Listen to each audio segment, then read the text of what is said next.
இந்த மாதத்திற்கென்று நமக்கு ஒரு வாக்குத்தத்தத்தை கொடுத்தார். அந்த வாக்குத்தத்தத்தில் அடங்கி இருக்கிறதான காரியங்களை நாம் ஒவ்வொரு ஞாயிற்றுக்கிழமையும் அதை குறித்து நாம் தியானித்துக் கொண்டு வருகிறோம். அல்லேலூயா. ஒவ்வொரு காரியத்தையும் ஆண்டவர் நமக்கு சொல்லிக் கொடுத்து கொண்டு வருகிறார். இன்றைக்கு அந்த வாக்குத்தத்தத்தில் அடங்கி இருக்கிற முக்கியமான காரியத்தை நாம் தியானிக்க போகிறோம். அல்லேலூயா, அல்லேலூயா. இன்றைக்கு நாம் தியானிக்கும்படியான வேத வசனம் ஆதியாகமம் 28வது அதிகாரம் 15வது வசனத்தை வாசிக்க கேட்போம். நான் உன்னோடு இருந்து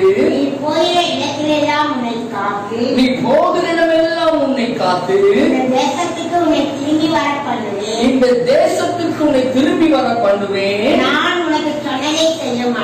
நான் உனக்கு சொன்னதை செய்யும் அளவும் உன்னை கைவிடுவதில்லை என்றார். அல்லேலூயா.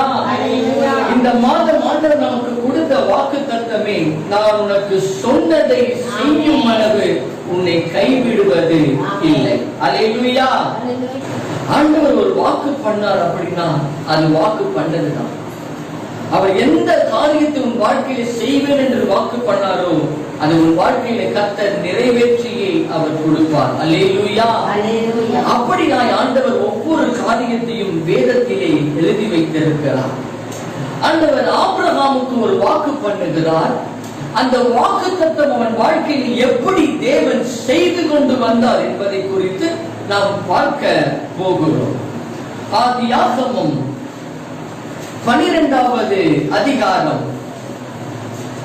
1, 2, 3 வசனங்களை வாசிக்க கேட்கிறோம்.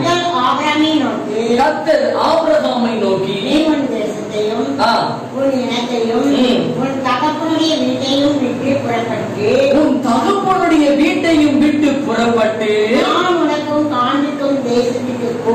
ஆண்டவர் சொல்லுகிறார், நான் உனக்கு காண்பிக்கிற தேசத்திற்கு போ. நான் உன்னை பெரிய ஜாதியாக்கி உன்னை ஆசீர்வதித்து உன் பேரை பெருமைப்படுத்துவேன்.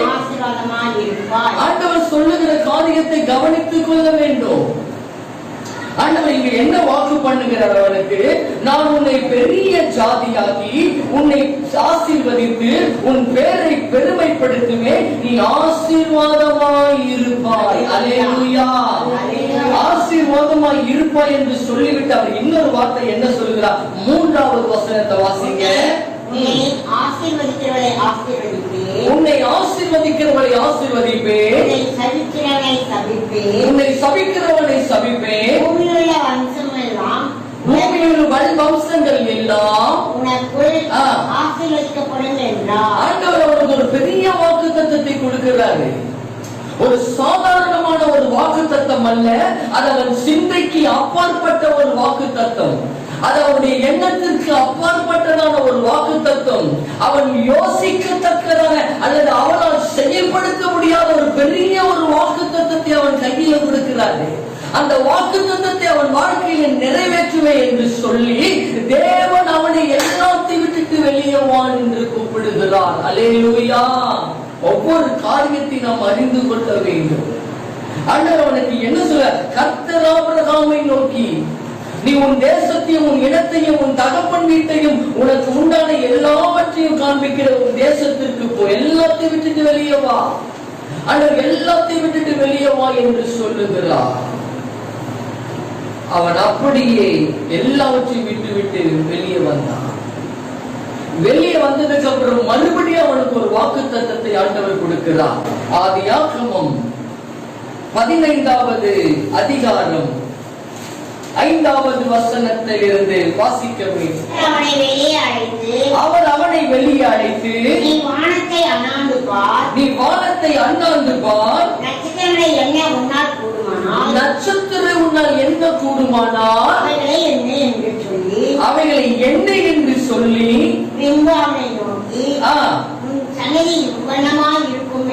உன் சன்னதி இவ்வளமாய் இருக்கும் என்றார். ஆண்டவர் அவனுக்கு ஒரு பெரிய வாக்கு சொல்லுகிறாரு. ஆதியாகமம் 12வது அதிகாரம் 3வது வசனத்தின் கீழ்ப்பகுதி சொல்லுகிறது, பூமியில் உள்ள வம்சங்கள் எல்லாம் உனக்குள் ஆசீர்வதிக்கப்பட்டிருக்கும்.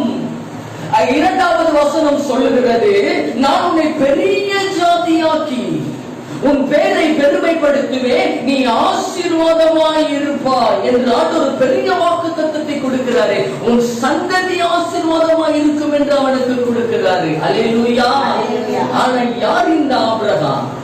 நான் ஆசீர்வாதமாய் கொடுப்பேன் என்று சொன்னாரே, அப்படி நான் யார் இந்த ஆபிரகாம்? இந்த ஆபிரகாமுடைய வாழ்க்கையில என்ன நடந்தது? வேதம் சொல்லுகிறது, ஆதியாகமம் 11வது அதிகாரம் 30வது வசனத்தில், சாராய்க்கு பிள்ளை இல்லை, அவர்களை பார்த்து தான் ஆண்டவர் சொல்றாரு. சாராய்க்கு பிள்ளை இல்லை, ஆபிரகாமுக்கு குழந்தை இல்லை. அந்த ஆபிரகாமை பார்த்து தான் ஆண்டவர் சொல்லுகிறார், உன் சந்ததி எவ்வளவாய் இருக்கும். அல்லேலூயா.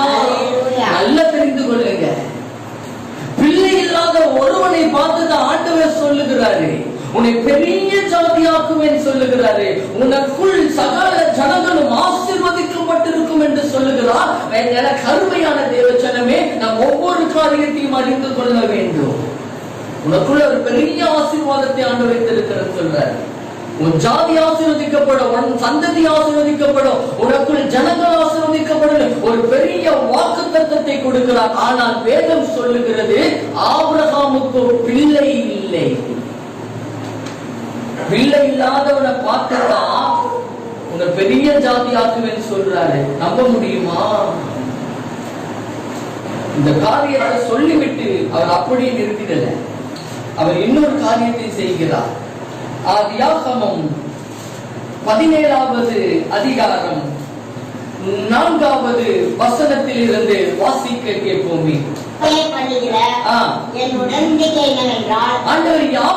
உடன்படிக்கை பண்ணுகிறாரு. அதை சொல்லுகிறார், நான் உன்னோடு பண்ணுகிற என் உடன்படிக்கை என்னவென்றால், திரளான ஜாதிகளுக்கு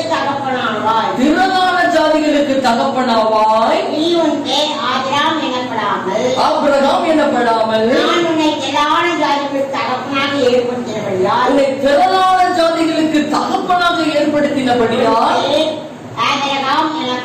யாருக்கு இந்த உடன்படிக்கை பண்றாரு? யாரிடத்துல உடன்படிக்கை பண்ணுகிறார்? ஆபிரகாமுக்கு உடன்படிக்கை பண்ணுகிறார். ஆனா அந்த ஆபிரகாமுக்கோ பிள்ளை கிடையாது. பிள்ளை இல்லாத ஒருவனை பார்த்து ஆண்டவர் சொல்கிறார், நான் உன்னோடு பண்ணுகிற உடன்படிக்கை என்னவென்றால், நீ திரளான ஜாதிகளுக்கு தகப்பனாவாய். நல்லா தெரிந்து கொள்ளணும். ஆபிரகாம் வாழ்க்கையில் நடக்கிற காரியங்களை அறிந்து கொள்ள வேண்டும். ஆண்டவர் வாக்கு பண்றார் அப்படின்னா அந்த வாக்கு தத்தத்தை எப்படி நிறைவேற்றுகிறார்? வாக்கு தத்தத்துக்கு மேல வாக்கு தத்தம், உடன்படிக்கை மேல உடன்படிக்கை ஆபிரகாமுக்கு செய்து கொண்டு வருகிறார். உடன்படிக்கைக்குள்ள கொண்டு வருகிறார். அந்த உடன்படிக்கை ஆபிரகாமோடு கூட முடிந்து விடல, சாராளுக்கும் ஒரு உடன்படிக்கை பண்ணுகிறாரு. 16 இருந்து வாசிங்க. நான் அவளை ஆசீர்வதித்து அவளாலே உனக்கு ஒரு குமாரனை தருவேன். நான் அவளை ஆசீர்வதித்து அவளாலே உனக்கு ஒரு குமாரனை தருவேன். அவள் ஜாதிகளுக்கு தாயாகவும் அவளாலே ஜாதிகளின் ராஜாக்கள் உண்டாகவும் அவளை ஆசீர்வதிப்பேன் என்றார். அவளை ஆசீர்வதிக்கிறாரு. எப்படி அவளை ஆசீர்வதிக்கிறாரு? 15வது வசனத்தை வாசிங்க. ஆபிரகாமை நோக்கி உன் மனைவி சாராயை இனி சாரா என்று அழைப்பாதிருப்பாயாக. சாரா என்று அழைப்பாதிருப்பதாக. சாரா என்பதே அவளுக்கு பெயராய் இருக்கும். ஆண்டவர் ஒரு பெரிய வாக்கு பண்றார், ஒரு பெரிய உடன்படிக்கை பண்றார் ஆபிரகாமோடு கூட. அவனுக்கு கொடுக்கிற வாக்கு தத்தமே, உன் சந்ததி ஆசீர்வதிக்கப்படும், உன்னால் உன் சந்ததி சகல ஜாதிகளும் ஆசீர்வதிக்கப்படும் என்று சொல்லுகிறார். யாரை பார்த்து சொல்லுகிறார்? குழந்தை இல்லாதவர்களை பார்த்து. அல்லேலூயா. நாம் அறிந்து கொள்ளணும். அதை இங்க ஆபிரகாமுக்கு எப்போ கல்யாணம் ஆனது என்று வேதத்தில் சொல்லப்படல. ஒருவேளை 75வது வருஷத்துலதான் ஆண்டவர் அவனை அழைக்கிறார், கூப்பிடுறார், வெளியே வா என்று சொல்லி. ஒருவேளை அவனுக்கு 30 வயசுல கல்யாணம் ஆயிருந்தது அப்படின்னா 45 ஆண்டு கால குழந்தை ஒருவேளை 40 வயசுல கல்யாணம் ஆயிருந்ததுன்னா 35 ஆண்டு கால குழந்தை. ஒருவேளை 50 வயசுல கல்யாணம் ஆயிருந்தா 25 ஆண்டு கால குழந்தை. கல்யாணம் ஆகி ஒரு வருஷமோ அல்லது 2 வருஷமோ அல்லது 5 வருஷமோ ஒருத்தனுக்கு குழந்தை இல்ல, அவனுக்கு ஆண்டவர் வாக்கு பண்ணார் அப்படின்னா அதை நம்பலாம். இது நடக்கும் என்கிற ஒரு எண்ணம் அல்லது நடக்கும் என்கிற ஒரு விசுவாசம் அல்லது ஒரு நம்பிக்கை அவன் இருதயத்திற்குள்ள இருக்கும். ஆனா பல வருஷமா குழந்தை கிடையாது, இனி பறக்குமா என்கிற நம்பிக்கையும் இல்ல. அவனுக்கான ஒரு வாக்கு பண்ணுகிறான், உன்னை பெரிய ஜாதியாக்குவேன் என்று சொல்லி, உன் சந்ததியை ஆசீர்வதிப்பேன் என்று சொல்லி, உனக்குள் சகல ஜாதிகளும் ஆசீர்வதிக்கப்படும் என்று சொல்லி. அப்படின்னா அது அவன் எண்ணத்திற்கு அப்பாற்பட்ட காரியத்தை சொல்லுகிறான், நம்ப முடியாத காரியத்தை சொல்லுகிறான். இது நடக்குமா என்கிற எண்ணத்துக்குரிய காரியத்தை சொல்லுகிறான். இது கொஞ்சம் கூட ஆபிரகாம் யோசிக்க முடியாது. அதை யோசிக்கிறதுக்குள்ளேயே இன்னொரு உடன்படிக்கையில கொண்டு வந்துட்டாரு. உன்னை பெரிய தகப்பனாக்கிட்டேன், உன்னை தகப்பனாவன் கூட உடன்படிக்கப்படுகிற. இனி அவன் உன் பேர் ஆபிரகாம் எனப்படும். உனக்குள்ள ராஜாக்கள் தோன்றுவார்கள். உனக்கு சாராய்க்கு சாராய் இனி சாரா எனப்படுவா. ஏன்னா அவளுக்குள்ள இருந்து ராஜாக்கள் தோன்றப்படுவார்கள். ஒரு பெரிய உடன்படிக்கைக்குள்ள கொண்டு வருகிறார். இது எல்லாம் ஆபிரகாம் கேட்கிறான். கேட்டுட்டு என்ன சொல்றான் தெரியுமா? 17வது வசனத்தை வாசிங்க. அப்பொழுது ஆபிரகாம் முகம் குப்புற விழுந்துட்டு ஆண்டவருக்கு முன்னாடி விழுந்துட்டான். ஆண்டவருக்கு முன்னாடி முகம் குப்புற விழுந்து அவன் என்ன சொல்லுகிறான் வாசிங்க. 100 வயதானவளுக்கு பிள்ளை பிறக்குமோ, 90 வயதான சாரால் பிள்ளை பெறுவாளோ என்று தன் இருதயத்தில் என்ன கொள்ளுகிறான். அப்படின்னா அவனுக்குள்ளேயே ஒரு சந்தேகம் வருகிறது, இது எப்படி நடக்கும்? ஆண்டவர் வாக்கு பண்ணுறாரே, இந்த வாக்குத்தத்தம் எப்படி நடக்கும்? வயசு அவனுக்கு 100 ஆகிவிட்டது, சாராளுக்கு 90 வயசு ஆகிவிட்டது. அவளுக்கு இனி பிள்ளை பிறக்குமா? இது எப்படி நடக்கும்? அப்பான்னு கூப்பிட பையன் இல்ல, ஆனா அதுக்கு முன்னாடி உன்னை தகப்பன்ற வாக்குத்தத்துக்குள்ள கொண்டு வராது. இது எப்படி நடக்கும்? இது எப்படி நடக்கும்? யோசித்து கொண்டு வருகிறான். அப்படின்னா சாராயுடைய நிலைமை என்ன? 90 வயதானவளுக்கு இது பிள்ளை பிறக்குமா என்று கேட்கிறானே, தன் இருதயத்தில் நினைத்துக் கொள்ளுகிறானே. அப்படின்னா சாராயுடைய நிலைமை என்ன? வசனம் சொல்லுது, அவளுக்கு வழிபாடுகள் எல்லாம் சாராளுக்கு நின்று விடு. அப்படின்னா கர்ப்பமே செத்து போயிடுச்சுன்னு அர்த்தம். செத்து போன கர்ப்பம் அவளுக்கு. அப்படிப்பட்ட ஒருவனுக்கு ஆண்டவர் வாக்கு பண்ணுகிறார், உன்னை பெரிய ஜாதியாக்குவேன். அல்லேலூயா. அப்படின்னு அவன் வாழ்க்கையில எல்லாமே நம்ப முடியாத காரியம் நடக்குது. அவன் இது நடக்குமா, இது நடக்குமா, இது நடக்குமா, இது நடக்குமா என்று நம்ப முடியாத காரியங்கள் நடக்கிறது. ஆனா கர்த்தர் கொடுக்கிற வாக்குத்தத்தம் அவன் எண்ணத்திற்கு அப்பாற்பட்டது இருக்கிறது. அவனுடைய உடம்புல இருக்கிற சூழ்நிலை அறியல, ஆனா கர்த்தருடைய வாக்குத்தத்தம் அதற்கு மேற்பட்டதாய் காணப்படுகிறது. இது எப்படி நடக்கும்? இது 2 பேரும் யோசித்துக் கொண்டிருக்கிறாங்க, இது எப்படி நடக்கும்? இது நானும் கிழவியாகிவிட்டேன், இது எப்படி நடக்கும்? இது 14வது வசனத்தை வாசிங்க. கர்த்தரால் ஆகாத காரியம் உண்டோ? உற்பவ காலகட்டத்தில் உன்னிடத்தில் திரும்ப வருவேன். சாராளுக்கு ஒரு குமாரன் இருப்பான் என்றார். சொன்ன உடனே சாராளுடைய நிலைமை என்ன வாசிங்க. சாரா பயந்து விட்டது. எப்படி நடக்கும் இது? எனக்குள்ள இருக்கிற வழிபாடு நின்று போயிடுச்சு, என்னுடைய கர்ப்பமையை செத்து போய்விட்டது. எப்படி நடக்கும்? சாராளுக்கு பயம் வந்து விட்டது. சாராள் பயந்து நான் நகைக்கவில்லை என்று மறுத்தால் அதற்கு அவர் இல்லை நீ நகைத்தாய் என்றார். அதற்கு நீ நகைத்தல் என்று அவன் யோசிக்கிறான். இது எப்படி நடக்கும் என்று யோசிக்கிறான். அதை யோசித்துக் கொண்டிருக்கும் பொழுது சொன்னதை செய்கிற கர்த்தர் அவர். அல்லேலூயா. அவர் என்ன சொன்னாரோ அப்படியே அவன் வாழ்க்கையில் நடத்தினான். நடந்த சம்பவம் என்ன?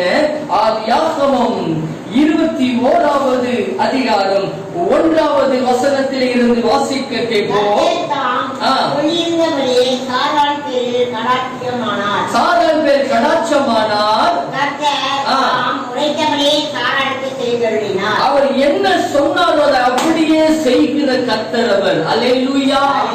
அவர் சொன்னதை செய்யவளவு நான் உன்னை கைவிட மாட்டேன் என்று சொன்னாரே. கர்த்தர் எப்படி ஆபிரகாமுக்கு வாக்கு பண்ணாரோ இப்ப அந்த வாக்கு தத்தத்தை அவன் வாழ்க்கையில தேவன் நிறைவேற்றி கொண்டு வருகிறார். வேதம் சொல்லுகிறது, கர்த்தர் தாம் சொல்லியிருந்தபடியே சாராள் பேரில் கடாட்சமானார். கர்த்தர் தாம் உரைத்தபடியே சாராளுக்கு செய்தறினார். அப்படின்னா அவர் என்ன சொன்னார், என்ன செய்து கொண்டு வருகிறார்? 2வது வசனத்தை வாசிங்க. முதிர்ந்த வயதிலுள்ளாய் இருக்கையில் கர்ப்பவதியாகி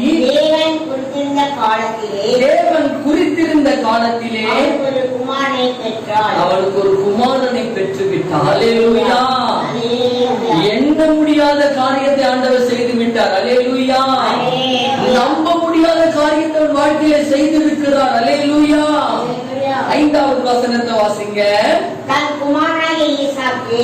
குமாரனாகிய ஈசாக்கு பிறந்தபோது ஆபிரகாம் 100 வயதாய் இருந்தார். 100 வயசு அப்படின்னா 25 ஆண்டு காலம் கழிச்சு அவன் பெற்றிருக்கிறான். அல்லேலூயா.